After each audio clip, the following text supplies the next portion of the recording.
Riverbank erosion remains one of the Mekong Delta's most pressing challenges. And particularly in Đồng Tháp Province, emergency repairs to collapsed sections of the Tiền River embankment are entering their final stage, with crews racing to complete the project before the flood season.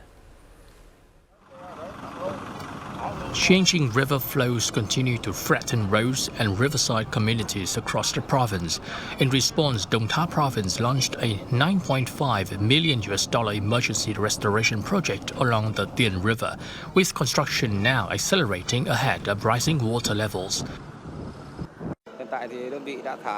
We have completed all the sand filling and around 85% of the underwater marches work. We are now concentrating on the remaining sections.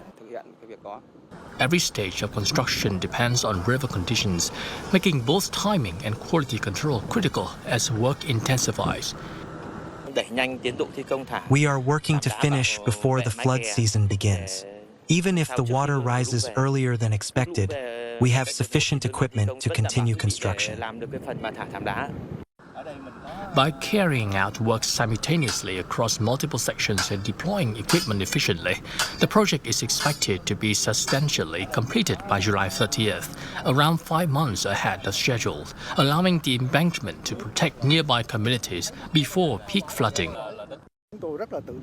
We are confident we will complete the project ahead of schedule thanks to strong support from local authorities.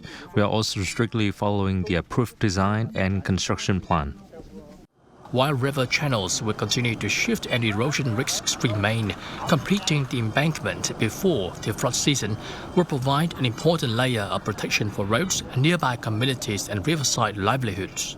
These embankments will help protect the riverbanks, but they cannot solve every erosion problem. In the long term, the best solution is to work with nature, invest in the right places, and adapt to natural changes.